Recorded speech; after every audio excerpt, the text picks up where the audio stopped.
Hello and welcome back to another episode of Critical Reactions with your host Bryan.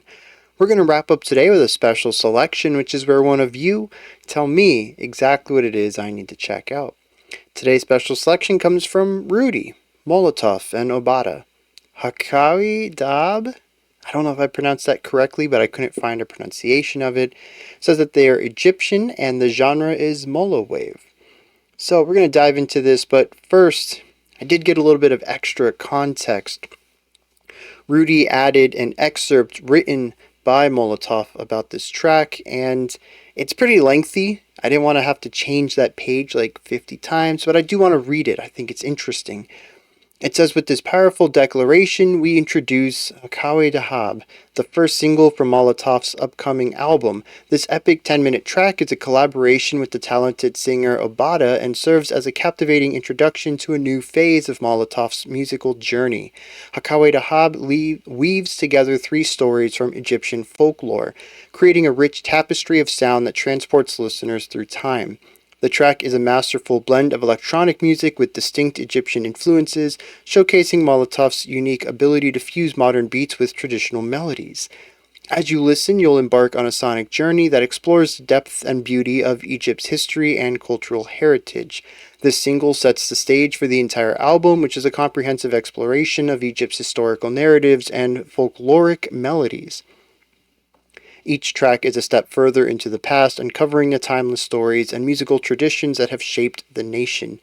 Join Molotof and Obada on the epic journey through time as Hakawy Dahab invites you to experience the powerful, evocative soundscapes that define Egyptian folklore in a contemporary electronic context.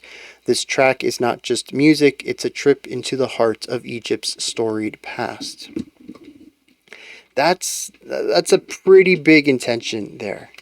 We'll see how the execution goes, although I am quite outside of my usual pond here, so to speak. So I don't know how much I'm actually going to get out of this culturally, but I do think it's interesting that that is at least the intention of it. Let's dive in and see what Molotof and Obada are bringing to the table today.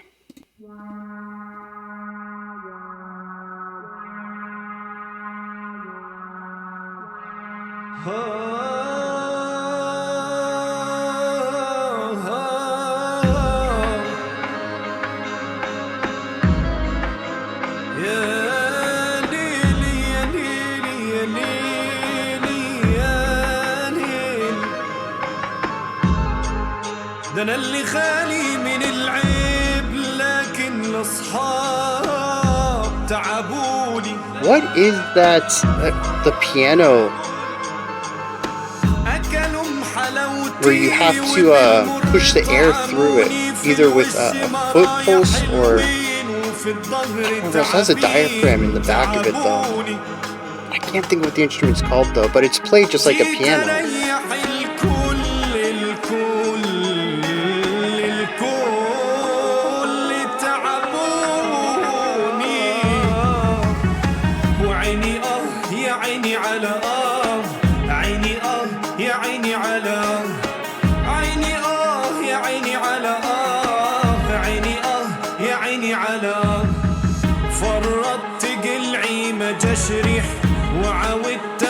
Very interesting. This one feels a bit hip-hoppier than the last section.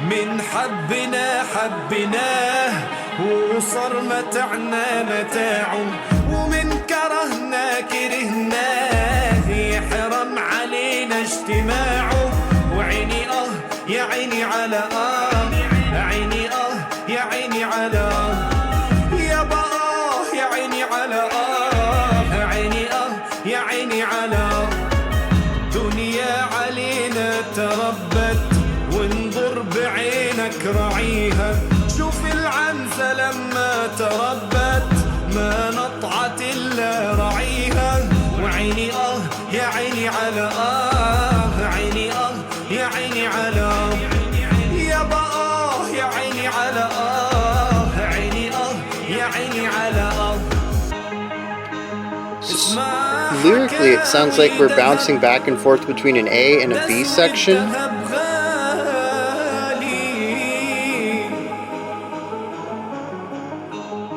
اسمع حكاوي دهب ده سوق الدهب غالي والله غالي غالي غالي.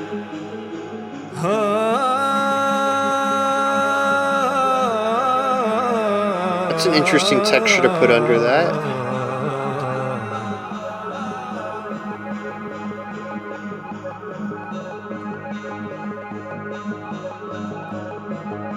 ما جرى ليوب على حكم الزمان وبنت عمه على البلاوي صابرة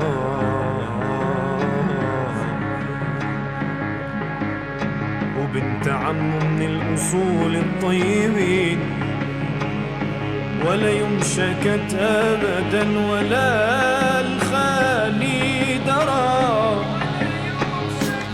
خايفة على الأرض السليم المعيارة أول سنة. It's really interesting how tasteful the beats have been. A nice balance between modern Western beats and retaining some of the syncopated elements of, I believe, Egyptian folk percussion. لحيل على الأرض السليم المعيارة ربع سنة يا يبقى فوق ناس البلد قالوا خدي انت وامشي بو يا غندرة تقول لهم يا لايمين قلوا الملاك تقول لهم يا لايمين قلوا الملاك من بعد لحمه يا ناس يصربوا معيارة تقول لهم يا لايمين. This is interesting too. We haven't had the B section in a while.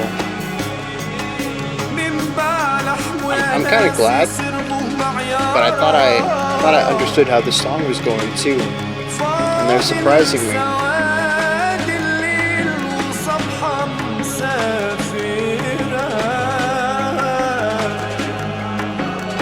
مشيت نهار وتاني نهار وتالت نهار رابع نهار بالجوع ونعسة صابرة تفوت بعينها تلاقي عشة في الجبل قدامها مية زلال مسكرة وهي رايحة تشحت في البلاد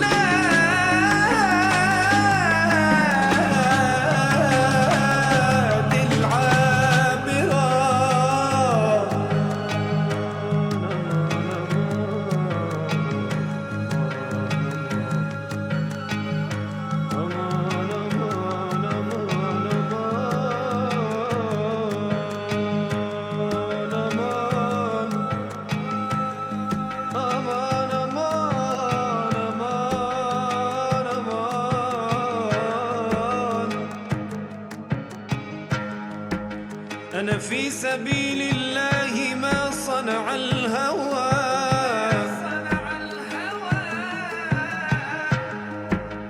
بليت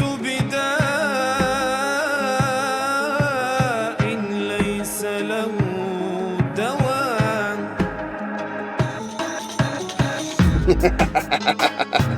رماني غزال Using the synth to create a new rhythmic pattern with the delay.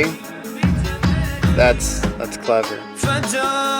And to use it to introduce and fade into this next section, yeah, that was great. فجارت سهام القتل من جانب الدواء فرحت لقاضي العشق أحكي قصتي Okay.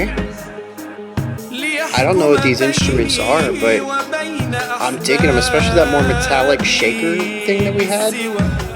Like a metal tube with beads in it that, yeah, that right there. Although now it's sounding more like cymbals with like a tambourine on it, loose metal spheres around it to shake. I don't know.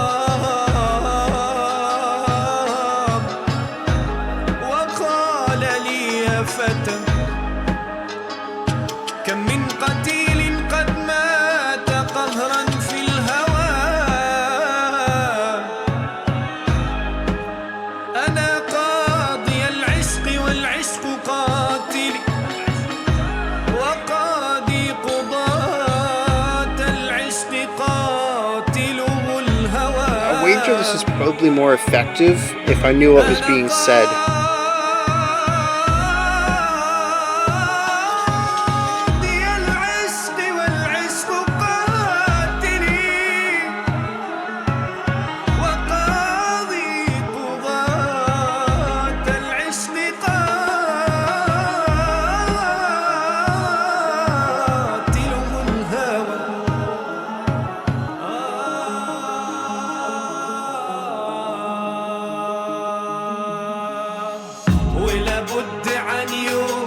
Oh, filling out the space after so long in a sparser production.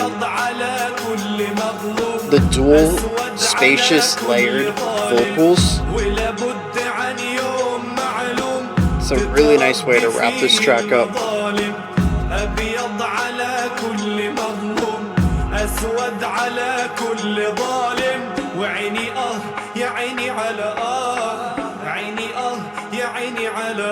We're finally back to the B section.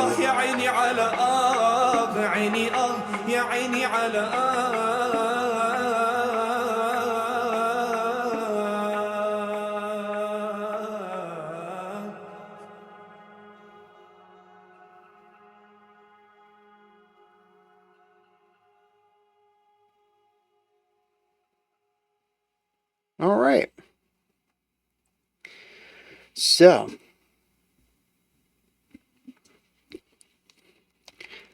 a couple of things here just as a preface. I don't understand the words on this. I'm going to see what I can do for a translation, but Rudy had already told me that they tried to get it translated using AI means, and it's not a great translation, so it's possible I won't have much to say on that front, but I do think that much like hip-hop music, where the music is there for atmospheric elements, just to set the mood or the vibe, and the purpose is to listen to the lyrics. In fact, Western folk music might fit into this, especially Americana would be another really great parallel here, where the music is functional, designed to set the stage for the story that the lyrics tell. That's what happens here as well. I found that, I guess about the 6-minute mark, maybe, I found my mind wandering a little bit, allowing the music to take me in places and directions and paying less critical attention to it and just moving with it, because there just wasn't as much musicality going on for me to really dig into. It became quite a bit repetitive there. And it wasn't until we started pulling back out into the end of the song, those final 2 minutes or so, that I kind of snapped back into more of a critical lens on it. But yeah, the music just in places can be a bit very functional, designed to set an atmosphere and be a vehicle for the words to be delivered through. And so I don't know how much analysis I'll actually have on this, given how, in a sense, I don't think this is the proper word for it, especially not in the whole, but for how simple the music tends to be in this.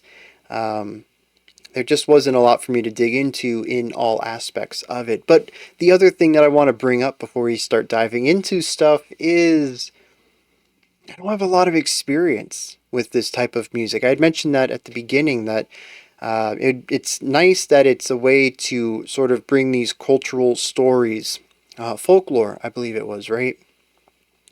To a modern audience with modern music. But I don't have a reference for any of this cultural stuff of, Egyptian culture. So even just looking at the musicality side of it, I'm going to be approaching it from a Western lens. So, as usual, I put this at the end of my videos. I'm going to put it at the start of this one. If there's anything I get wrong or anything that's blatantly American of me, please let me know in the comment section. I'm here to learn just as much as anybody else, especially since I'm way outside of my depth here. So, with all that said, let me dive into this and see if I can get anything together about this. So, one thing that I mentioned right off the bat was the percussion, the rhythmic work on this. I really enjoy it. There are elements that feel like what I think Egyptian folk drumming sounded like. And I only say it that way not because I'm guessing, but that just I haven't had a lot of exposure to it. And what I have been exposed to might be stereotypical and not actually very descriptive of how Egyptian folk rhythms actually worked. But I can hear these more syncopated ideas and more trance-like rhythmic concepts alongside the heavy emphasis on downbeats that we have in the more electronic, not really dance side, but heavy emphasis on downbeats that we have that is very reminiscent of Western electronic music. And hearing how these two get paired together, especially with timbre, where some of the percussion sounds like acoustic instrumentation. I don't know if it is. Like I've mentioned a couple times this week, I don't know how this keeps popping up. Digital libraries of instruments has it come such a long way that it's even becoming difficult for me to tell the difference between a MIDI instrument. Well, they're not really MIDI, are they?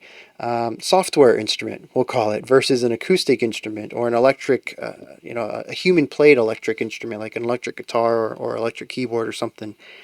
I'm starting to have difficulty telling these things apart. Technology is just coming such a far way. So I don't know if there are actually 3 to 5 people playing percussion on this track or not. But the instruments that sound like traditional instruments, I like how they're included and how they kind of balance out the more obviously digital percussion in here. And again, so we're pairing what I think is folk rhythms with modern electronic rhythms and mixing folk instrumentation with digital percussion. And finding the midpoint between all of this is very cool. I kind of wish we could see this, maybe we have, in other cultures too.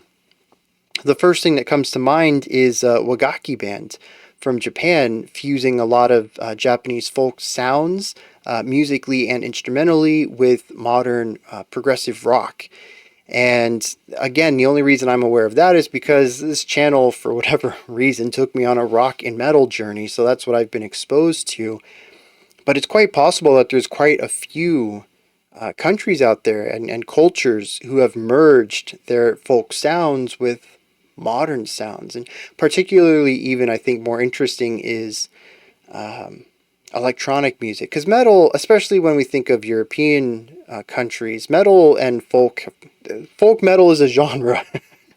it's quite popular too, so I've heard a lot of that. But yeah, fusing electronic sounds with folk music, I think, is something I enjoy. At least I enjoyed it in this context. And I know different countries have different folk music and, all that goes into it too. But I just think it's a very cool way of merging the old with the new in a way where the new represents totally new. Where like folk metal utilizes guitars and drums, which, while not being exactly what was used, percussion, drums, and lutes are definitely part of a lot of European folk instrumentation. So it's very similar families. Whereas when we talk about electronic music, we got synthesizers, which while they can be related to keyboards and pianos, also just having a big what are they called, the synth patch boards or whatever, making noises out of pure electronic sounds,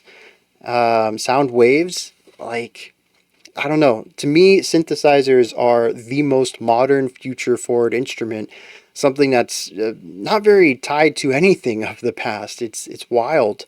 And I think having this absolute modern equipment with older folk style sounds instrumentally and compositionally, it's just a very cool combination of sounds. And something like this, I think, pairs them together very well. Trying to loosely tie this back to this track here. Now, at the beginning of the song, I mentioned there being an A-B-A-B structure, and we move through this rather rapidly.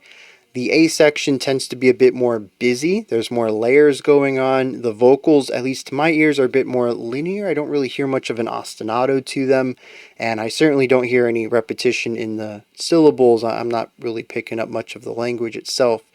But the B section is the opposite of that. Very mellow, very spacious, and tons of repetition in the vocal delivery. I don't know what's being said there, but as far as I could tell, it was 3 or 4 syllables tops. Just hyper repetitive. It's the only thing I can really pick out, and it stands as a really big landmark in this song for me. So much so that when we came back to it at the end, I was like, oh, we're doing this again. It's been a while, but I still recognize it. And so we have this densely layered A section versus the simpler, spacious B section. From a purely Western point of view, that's good contrast. I don't know if it's supposed to represent something within this track, but I did enjoy the way that it has this rising and falling energy to it. While I think that the overall excitement of the song, given volume levels and production and largeness of sound, never really changes, the production of layers in this section, in the B section, does kind of have a bit of openness to it. It feels more, I think it's just because of the lack of instruments there, it feels more spacious and thus more introspective for me, as if at this moment the vocalist, narrator, whatever, is speaking of themselves to themselves, possibly describing something inside, whereas the A section might be something a bit more external. But then again, I just remembered that it's all based off of folklore, so I don't know how much of the personal is actually in here. I don't know. We'll see how the lyrics roll in a little bit. All of this, we do this a couple times. It takes us to the bridge or the C section, and this was the part where I kind of zoned out a little bit and allowed the song to take me on a little journey. Interestingly, this section is just very dark to me, and I think that's because there's just not a lot going on. Where the B section was also sparse, this one's even more so.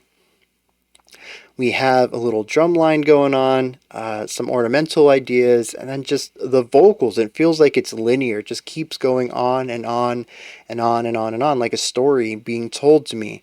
Where the instruments, again, there really isn't even much in the way of harmony or melody here. It's mostly percussive and rhythmic. And so I don't know, the whole time I was here, just kind of felt like a black sky, orangey red vibes for the ground. I don't really have a material for it. It was mostly a color. Very vibrant though against the black, and some of that might be influenced by the album art here having that bright red sky. It could have been in my periphery, and that's influencing some of the things I was feeling in here too. So I don't know. And then it was just, I don't know, it's cold. I don't know. It makes no sense either, because musically, I'm listening to the vocals. There's warmth in the vocals, there's passion in the vocals, and there's constant delivery to them. I have this human element in the song that dominates the entire sound. And yet, the journey I went on was one of cold. I don't know. Usually I don't drift into stuff like that, so I'm not too sure how to interpret that. I'm much better at reading into the music than my experience with the music. But this section does go on for a while, probably a little longer than I would have liked, but at the same time, it's possible that that's what they wanted. They want to get you out of your body, to get a little bit transient, and explore the sound more so than explore the music, if that makes sense. There were a couple cool transitions in here. I liked a lot of the percussion instruments. I pointed some of them out. There was one that felt like, or sounded like, some sort of cymbal or block with a bunch of small metal discs on it that all shimmered in different tones and timbres. And you hit it and you get this nice vibrant mixture of tones. I really like that instrument. There was this synth, I think, that came in, and it hit for a whole, like, 3/4 of a beat, I guess, and then cut out for the last quarter. So it created this rhythmic pulse in the synth, and I thought that was pretty cool way of adding another percussive layer to the track through a non-percussive instrument. So yeah, there's a few nice ornamental ideas in here, rhythmic ideas. It's just good sounds altogether. And this takes us to the outro, which returns us back to the B section. And what was cool here was that we had a production shift, splitting what had been the center vocal for such a long time into dual vocals, almost perfectly in sync with each other, but just split. In fact, they might have been perfectly synced. Either a really good second track or a direct copy paste of it and then just panned the two out. Because, yeah, there was a little bit of that odd sensation of, because even if you have two people talking to you, saying the same script or whatever, just saying the same things, and they can even mimic each other's vocal patterns a little bit, there's going to be differences in the delivery, right? It might hang on to a syllable a little longer than the other, and that's not what happened here. These were very perfect, and there's a level of oddity to experiencing that. Two identical vocal deliveries from two different directions. The brain just doesn't know how to handle that. And so I enjoyed that. It was a nice way of breaking out of the mold that they had set for most of the song and doing something a bit interesting and definitely attention grabbing there at the end of the song. It only happened for like 16 bars, and then the vocals slipped back up and came back in the middle together again to wrap the song up. So yeah, a neat little way to create some contrast there at the end. I do want to put some praise on the vocals. As usual, when it comes to this vocal style, it just amazes me at the raw precision. Western vocals, we don't change notes this often. We have our embellishing vocalists, your Beyoncé's, your Mariah Carey's, who are going to do these really wild runs. And that's always impressive, but they're always as a sort of, it's a pinnacle to a song, and it's a place to showcase and show off a little bit and say, hey, I've spent years dedicated to my craft. Let me show off a little bit. But this always feels, whether we've checked it out in Indian music, which we've heard in the past, or Egyptian music here. I actually didn't know that the lyrical deliveries are as similar as this. I don't know how similar they are. I would definitely need to spend a lot more time with it, but both styles of vocals tend to use a lot of intermediate movement between key notes. But as I was saying, they don't really seem to be a point of showing off or anything like that. It's just how the music is. It's not about the eye, it's about how it affects the song. It's less personal.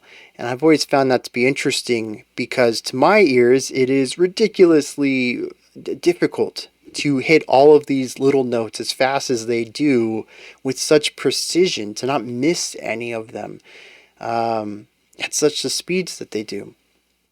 And to me, it sounds, my closest Western analogy is vocal runs. But to them, it's not a run. It's not a highlight of the song. It's just the way that the singing is. It's mundane in a sense. It's just the way vocals are. But I have to put praise because this is This is not an easy vocal style, I would imagine, to master, and this dude absolutely nails it. Some of the melodies in here are beautiful as well. Other times we do slip into something that feels a bit more spoken word almost, where pitch isn't quite as important as other passages. I found this to be interesting too. At one point I even mentioned that it sounded a bit more like hip hop to me. Did I mention? I thought it. I actually don't know if I mentioned it now. I'm pretty sure I did, but I found this to be interesting too. Again, it's little bits of dynamic writing all over the place. It doesn't always have to drastically change things. We aren't moving from one style to another, or from something super bombastic to, very tiny and quiet. But it's little tweaks here and there that keep things interesting from moment to moment. And this was one of them. I think it was the second verse where I started to pick this up. The bridge dabbled in it a little bit. But yeah, that was neat. But another thing is bringing this concept of old and new together again, is that there's a little bit of production stuff going on with the vocals at times too.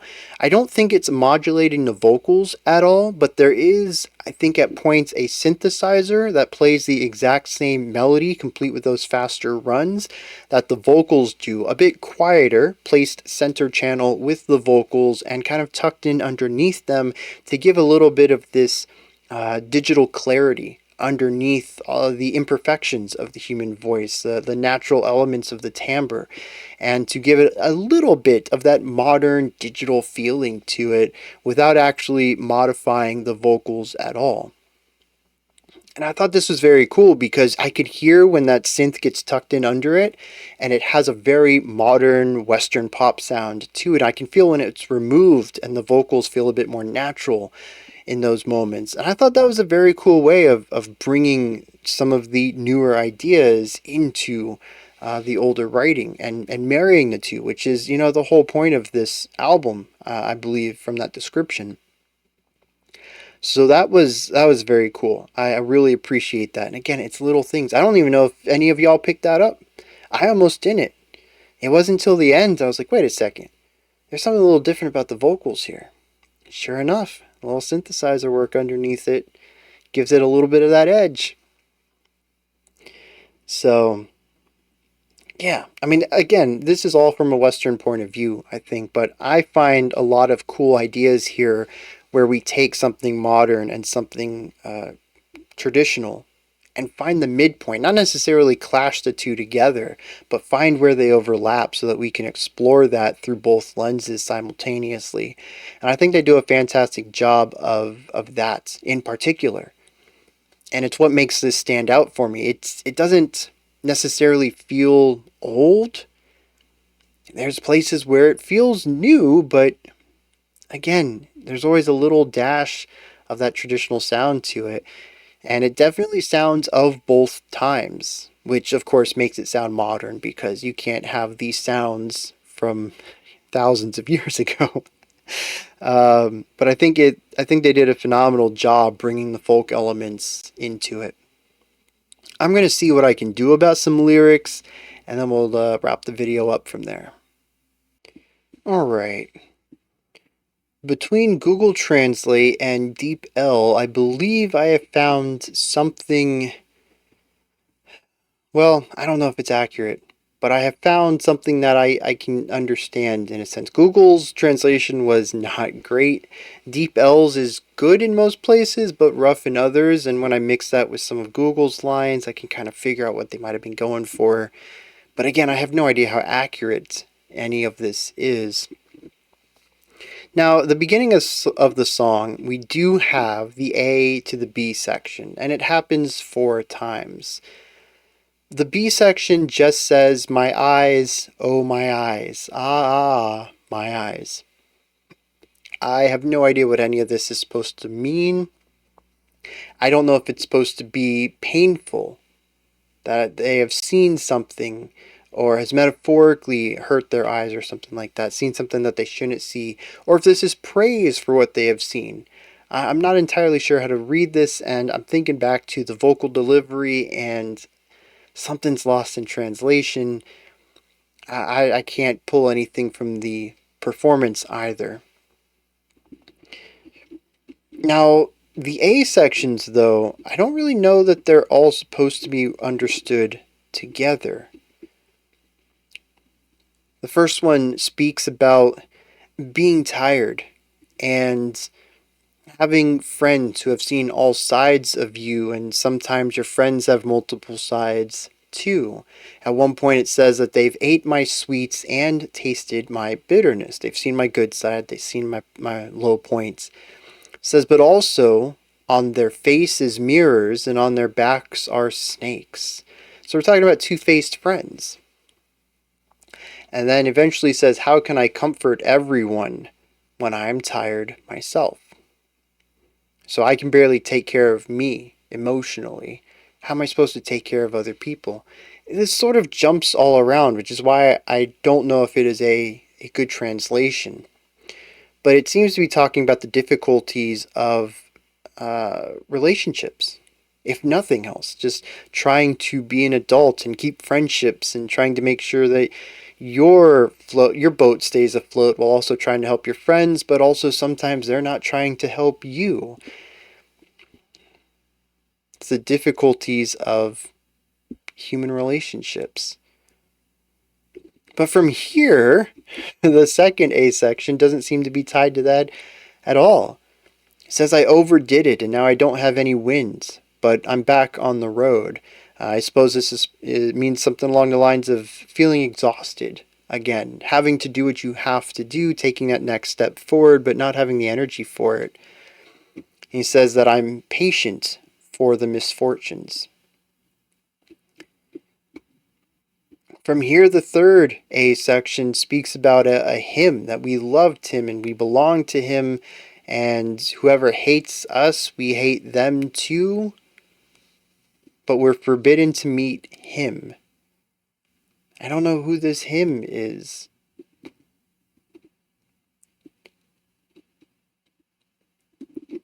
The fourth A section, I have no idea what's going on there. But after this is where we have our extended bridge. The part where I couldn't hear that B section again. Yeah, this is actually a big long story. It says, hear the tales of Dahab, an expensive gold market. And then it goes on for a 5-stanza story told through poetry and rhyme. I don't think the translation's good, so I didn't quite get the gist of the story. But that's exactly what it is, and it eventually talks about the end of it says, how many people have been killed by love? I am the judge of love, and love is my murderer, and the judge of the judges of love is the murderer of passion. It kind of becomes a bit word salady, and I'm going to chalk that up to the translation more than anything else. But from there, we say that we can't wait until the day that injustices are behind us, when we can tell apart the oppressed and the oppressor. And then back to my eyes, my eyes, my eyes, my eyes, And again, I don't know if I should interpret this positively or negatively. So, between the idea that the bridge is totally distinct from everything else, and that all of the A sections also feel very distinct, pairing that back to the context I had, that this was 3 folk tales combined into one, I'm curious if all of this is only supposed to be vaguely connected, or maybe there's themes that connect them all that got lost in translation. Regardless, I kind of like this idea. It's not something I think I'd listen to every time, but the concept of interjecting a poetic narrative into the middle of a song is pretty cool. You know, in Western music, our bridges tend to be a turn. Musically, we can shift to a different style. Punk likes to go for the breakdown, or I guess that's hardcore, likes to go for the breakdown, and they slow down their bridge to give it that extra weight. Modern pop music likes to use this to elevate a feeling. If the song's already happy, we're going to make it even happier. We're going to brighten it out. We're going to expand on this concept. There's lots of things that you can do with the bridge. Even lyrically, you can use it to add a twist to the lyrics. This is usually where, if you're going to put a twist in your narrative for whatever reason, to make words that you said have a different context to them when you come back to that final chorus, the bridge is usually where that goes. So it's a place to add a twist to things, but here it feels like a place to explore something different. Maybe, again, thematically appropriate, but as far as I can tell, musically, this goes in a very different direction. It explores different tones and timbres and writing, and lyrically, it diverts from the A, B, A, B, A, B pattern we had set up for like 3 minutes to explore a linear narrative.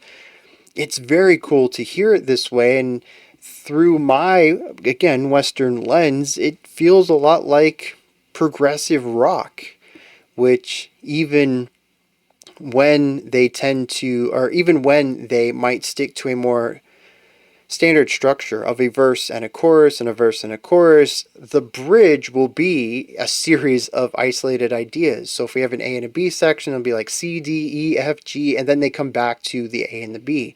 And it gives them a way to write linearly within a larger cyclical structure. And that's sort of what I see here too. We have our A and our B, and we go through those a few times. And then we have something totally different in the bridge, giving us a linear style of writing before returning back to something cyclical, coming back to an A and a B. It is neat. Again, like I said, not something I think I'd enjoy every time, and it probably really helps to know what's being sung here, especially, as I mentioned earlier, with as much weight as the lyrics have in the music, with the instrumentation typically being either functional or atmospheric, creating a vibe and an emotion, and the lyrics basically going on non-stop. There's very few moments where the lyrics aren't present, so they are very important to this song, and without knowing what's going on there, I'm missing a huge chunk of context on this. With all of that said, these are my thoughts on Molotof and Obada's Gold Stories, Hakawy Dahab. I still don't know if I'm pronouncing that correctly. I apologize if I'm not. What are your thoughts on this track? Is there anything that stands out to you? Anything that you'd like to add on to what I said or correct me on? Definitely correct me on some stuff. Or if you just have your own interpretation of things, perspectives, anything you'd like to add on to it, I'm all ears.